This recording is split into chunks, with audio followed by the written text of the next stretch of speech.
사도신경으로 신앙 고백 드림으로 새벽 예배 시작합니다. 전능하사 천지를 만드신 하나님 아버지를 내가 믿사오며 그 외아들 우리 주 예수 그리스도를 믿사오니 이는 성령으로 잉태하사 동정녀 마리아에게 나시고 본도 빌라도에게 고난을 받으사 십자가에 못 박혀 죽으시고 장사한 지 사흘 만에 죽은 자 가운데서 다시 살아나시며 하늘에 오르사 전능하신 하나님 우편에 앉아 계시다가 저리로서 산자와 죽은 자를 심판하러 오시리라. 성령을 믿사오며 거룩한 공회와 성도가 서로 교통하는 것과 죄를 사하여 주시는 것과 몸이 다시 사는 것과 영원히 사는 것을 믿사옵나이다. 아멘. 이 아침에 우리에게 주시는 하나님의 말씀은 누가복음 9장 28절에서 36절 말씀까지입니다. 누가복음 9장 28절에서 36절 말씀까지 우리 말씀 찾으셨으면 한 목소리로 같이 읽겠습니다. 이 말씀을 하신 후 8일쯤 되어 예수께서 베드로와 요한과 야고보를 데리고 기도하러 산에 올라가사 기도하실 때에 용모가 변화되고 그 옷이 휘어져 광채가 나더라. 문득 두 사람이 예수와 함께 말하니 이는 모세와 엘리야라. 영광 중에 나타나서 장차 예수께서 예루살렘에서 별세하실 것을 말할세. 베드로와 및 함께 있는 자들이 깊이 졸다가 온전히 깨어나 예수의 영광과 및 함께 선 두 사람을 보더니 두 사람이 떠날 때에 베드로가 예수께 여짜오되 주여 우리가 여기 있는 것이 좋사오니 우리가 초막 셋을 짓되 하나는 주를 위하여 하나는 모세를 위하여 하나는 엘리야를 위하여 하사이다 하되 자기가 하는 말을 자기도 알지 못하더라. 이 말 할 즈음에 구름이 와서 그들을 덮는지라. 구름 속으로 들어갈 때에 그들이 무서워하더니 구름 속에서 소리가 나서 이르되 이는 나의 아들 곧 택함을 받은 자니 너희는 그의 말을 들으라 하고 소리가 그침에 오직 예수만 보이더라. 제자들이 잠잠하여 그 본 것을 무엇이든지 그때에는 아무에게도 이르지 아니하니라. 아멘. 오늘은 함께 읽으신 누가복음 9장 28절에서 36절 말씀을 중심으로 그의 말을 들으라 라는 제목의 말씀으로 잠시 은혜를 나누겠습니다. 어제 살폈던 본문의 말씀에서 베드로의 신앙 고백 이후에 예수님은 장차 예루살렘에서 고난을 받아 십자가에서 죽임을 당하시고 부활하실 것에 대한 말씀을 하셨습니다.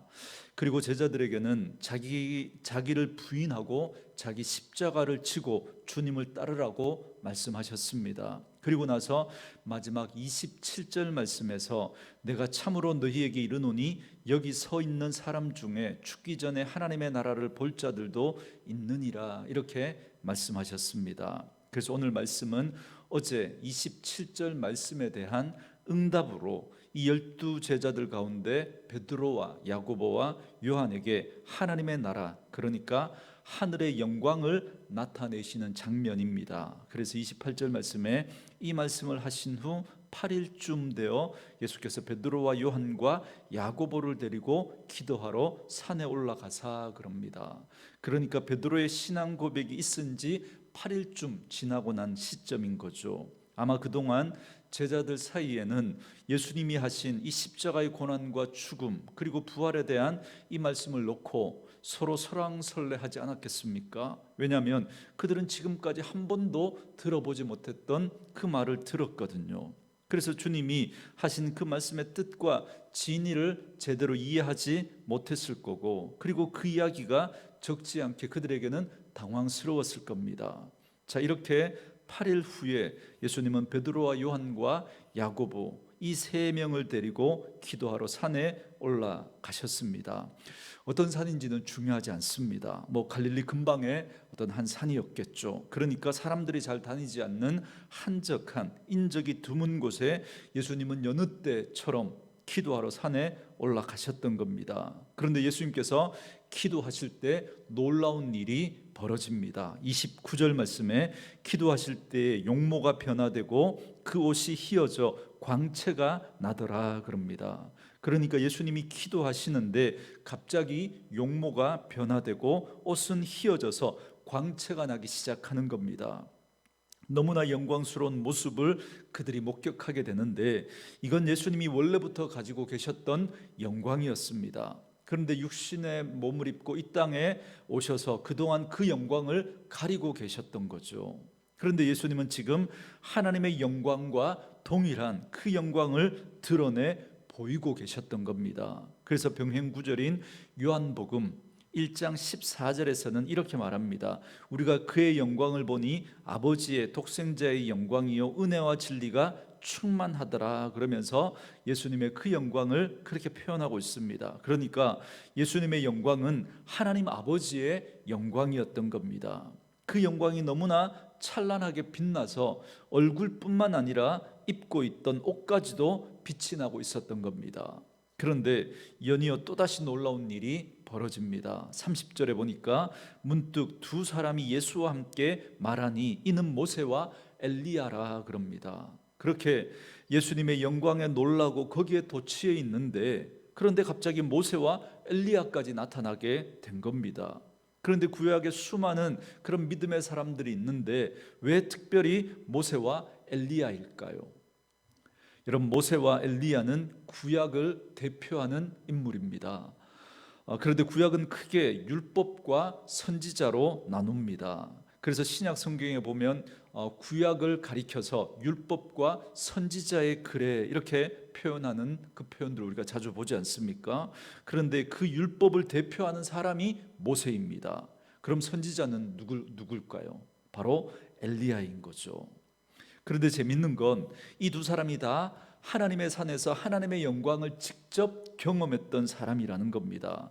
물론 그 당시에 죄인이 거룩하신 하나님의 그 영광을 본다는 건 곧 죽음이었습니다. 그렇기 때문에 하나님은 모세를 바위 틈에다가 이렇게 넣어두시고 하나님의 손으로 덮고는 그곳을 지나가십니다. 그래서 하나님의 영광이 지나가고 난 다음에 덮었던 손을 들어서 모세가 하나님의 등만 그렇게 보게 하시는 그 장면 여러분 기억하시죠?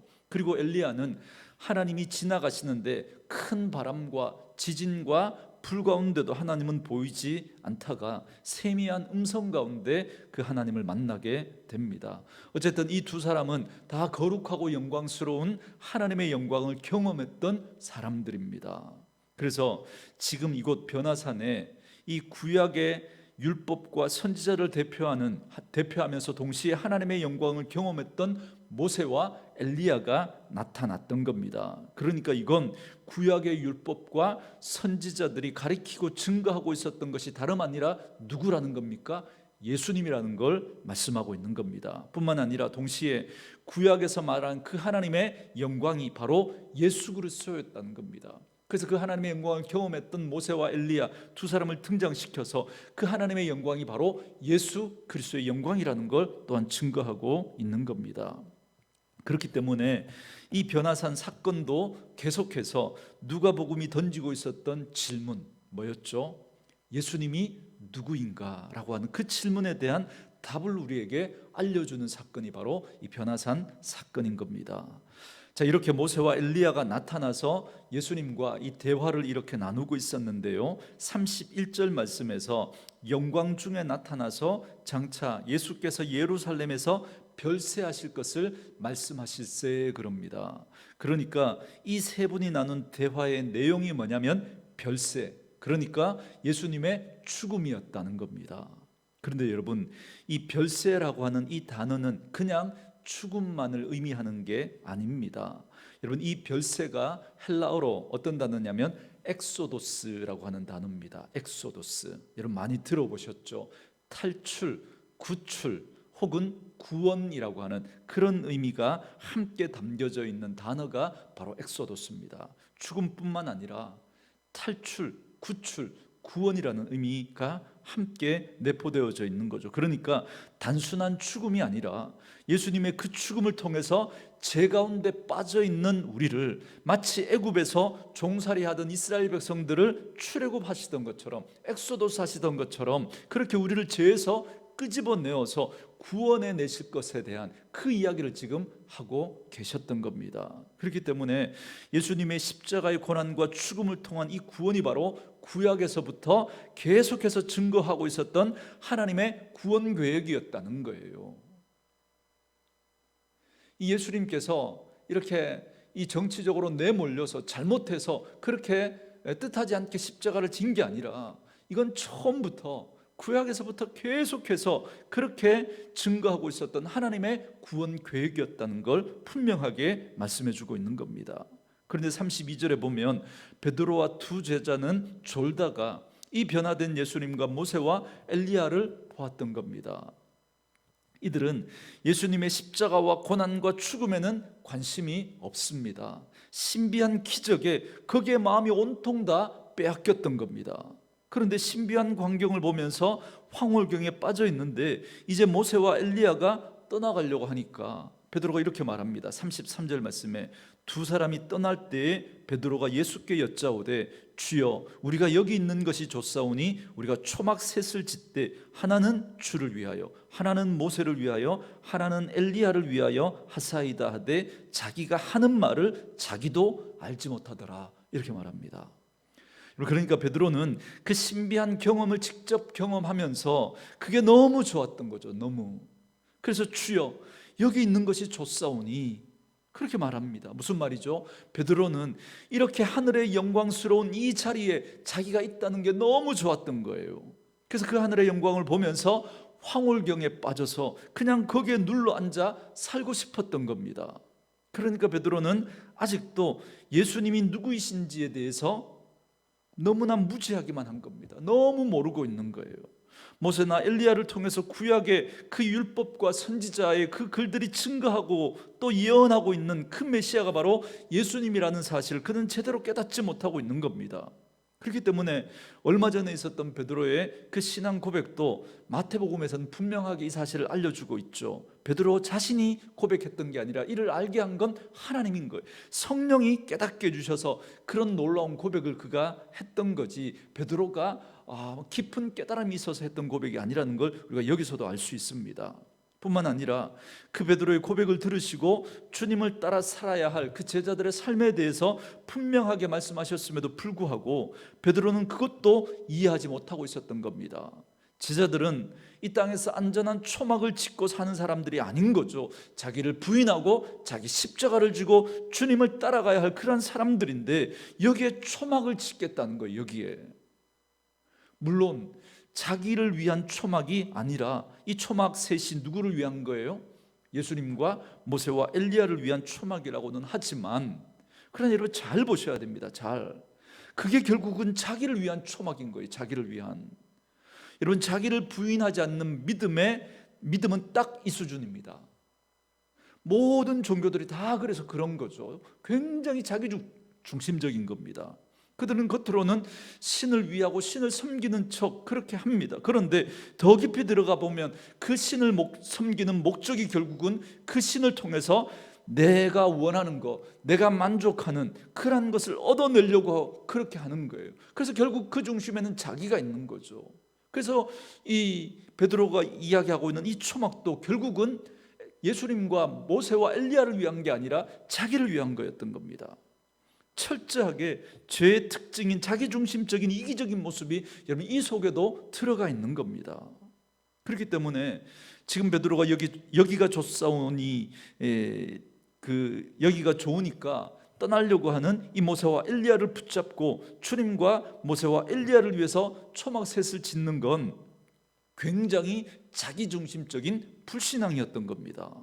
그래서 누가는 베드로의 이 부끄러운 자기 증거를 33절에서 뭐라고 그러느냐면 베드로가 자기가 하는 말을 자기도 알지 못하더라 그럽니다. 지금 베드로의 수준은 이거밖에 되지 않았던 거죠. 지금 누가가 이글을 기록하고 난 다음에는 예수님의 부활을 경험하고 성령이 임하고 난 다음에 깨달음이 있어서 이 글을 쓰고 있으니까 이런 글을 쓸 수 있는 거예요. 그때는 베드로뿐만 아니라 그 두 제자들도 마찬가지였던 거죠. 지금 베드로는 예수님이 고난받는 걸 거부하고 있는 겁니다. 예수님이 이 자리에서 영광만 누리고 그 계시면 여러분 어떻게 예수님께서 십자가를 지실 수 있겠습니까? 그러면 어떻게 여러분 세상을 구원하실 수 있겠습니까? 뿐만 아니라 베드로를 비롯한 제자들이 십자가를 지금 외면하고 있다는 것도 여러분 잘 보여줍니다. 그들은 십자가가 없는 영광만 바랬던 거죠. 지금 예수님이 변화되셔서 하나님의 영광을 보여주신 건 다른 게 아니라 장차 십자가를 통해서 이루어질 그 영광을 보여주신 겁니다. 그리고 제자들도 그 영광을 보고 기꺼이 그 십자가를 지고 주님을 따르는 그 삶을 살아가게 하도록 하기 위해서 그 영광을 하나님께서 보여주신 겁니다. 그런데 제자들은 영광만 보고 십자가는 지금 외면하고 있는 겁니다. 십자가는 이렇게 베드로가 초막 셋을 치자고 하면서 자기중심적인 이 불신앙을 이야기하고 있을 때 구름이 와서 그를 덮었습니다. 구름은 여러분 하나님의 영광이 임재했다는 걸 상징적으로 보여주는 것 아닙니까? 그러니까 지금 그들 가운데 하나님의 영광이 임하였다는 겁니다. 그래서 제자들은 그 하나님의 영광 앞에 엎드려 두려워합니다. 그때 예수님이 세례를 받으실 때처럼 하늘에서 음성이 들려옵니다. 35절 말씀에 구름 속에서 소리가 나서 이르되 이는 나의 아들 곧 택함을 받은 자니 너희는 그의 말을 들으라 그럽니다. 이렇게도 깨닫지 못하는 그들에게 하나님은 직접 음성을 들려주셔서 이 예수님이 하나님의 아들이라는 사실을 증거해 주셨던 겁니다. 그러므로 이 사실을 깨달은 사람, 예수님이 하나님의 아들이라는 사실을 깨달은 사람은 어떻게 살라는 겁니까? 그의 말을 들으라는 거예요. 예수님의 말을 들으라는 거죠. 내 생각하고 다르다고 밀어내지 말고 그 주님의 말씀을 잘 듣고 그 말씀에 순종하라고 말씀하고 있는 겁니다. 그리고 36절에서는 이 소리가 그치고 오직 예수만 보였다 그럽니다. 그러니까 그렇게 신기하고 황홀했던 영광이 다 사라졌다는 걸 말합니다. 그런데 한 가지 뭐만 남았던 거예요? 예수님만 보였다는 겁니다. 예수님만. 그러니까 우리가 붙들어야 할 건 다른 게 아니라는 거죠. 그런 신기한 경험이나 환상이 아니라 우리가 오직 붙들어야 할 것은 바로 예수님이고 그리고 그분의 말씀이라는 겁니다. 예수님만 보이고 음성이 들리면서 그 음성이 들리면서 뭐라 그럽니까? 너희는 그의 말을 들으라 그러잖아요. 그리고 예수님은 제자들이 본 것과 들은 말을 다른 사람에게 말하지 못하게 합니다. 아직 예수님을 정확하게 이해하지도 못했던 그들이 섣부르게 그 일을 전할 때 여러분 수많은 오해들이 드러나지 않겠습니까? 굉장히 무서운 거예요. 우리가 복음의 진리를 제대로 깨닫지 못하고 그냥 내 생각을 가지고 전하면 여러분 이상한 그런 유사 그런 복음이 전해지게 되고 이상한 일들이 일어나게 되는 겁니다. 그래서 제자들은 순종해서 그때는 잠잠하고 말하지 않았습니다. 여러분 저는 오늘 이 말씀을 묵상하면서 이런 생각을 했습니다. 내가 좋아하고 내가 소원하고 나를 만족하게 할 그런 일들만 있다면 여러분 밤을 낮삼아 일해도 여러분 즐겁지 않겠습니까? 우리가 신앙생활하면서 거기에 자신이 원하는 그런 행복이 없다면 도리어 고난만 있고 어려움만 있다면 여러분 그 믿음 생활이 얼마나 힘들고 어렵겠습니까? 저는 늘 말씀드리지만 행복하게 목회를 하고 싶습니다. 그리고 저와 함께 믿음 생활하는 우리 성도님들도 정말 행복하게 믿음 생활했으면 좋겠습니다. 그런데 문제는 그 행복을 위해서 우리가 어떻게 하느냐, 여러분 이게 굉장히 중요합니다. 왜 오늘날 기독교가 이상한 모습으로 자꾸 변질되어 가고 있을까요? 왜 세상에 빛과 소금이 되어야 할 교회와 성도가 세상의 민폐가 되어가고 있을까요? 어제 설교를 마치고 뉴스를 보는데 다음이라고 하는 포털 사이트 맨 밑에 한 장의 사진이 나오면서 어떤 그 제목과 함께 그 사진이 제시됐는데 이 광주에서 이 TCS 국제학교를 운영하고 있는 한 교회 건물 외벽에 설치된 주 예수를 믿으라 그리하면 너와 내 집이 구원을 얻으리라 라고 하는 그 현판에 그 분노한 시민들이 계란을 던져서 노랗게 물들어 있는 그 사진이었습니다.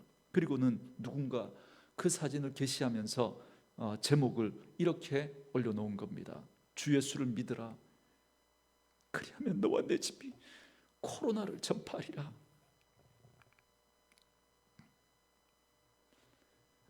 너무 안타까운 거예요. 왜 이런 일들이 자꾸 일어날까요? 왜? 나의 만족과 행복을 위해서 자꾸만 내가 원하는 걸 더 하려고 하기 때문에 그렇습니다. 예수님과 그분의 말씀이 아니라 자꾸 내가 원하는 초막을 지으려고 하는 거예요. 초막을.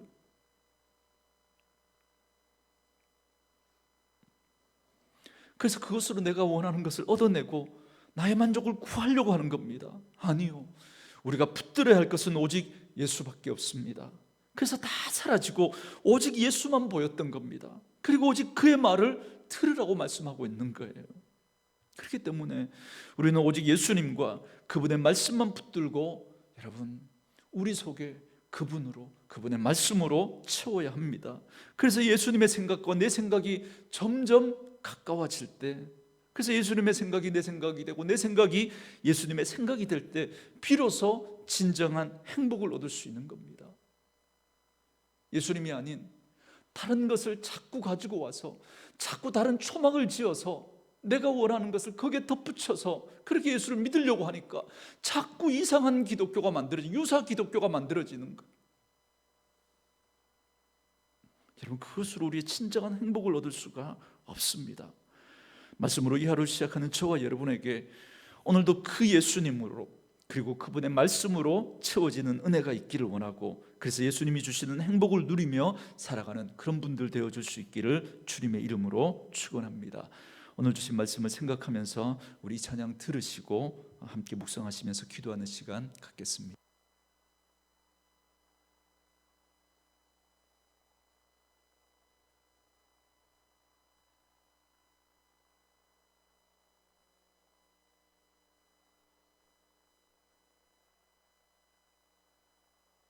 오직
영광과 존귀와 권세와 찬양을 받으시기 합당한 주님, 주님 홀로 영광 받으시옵소서.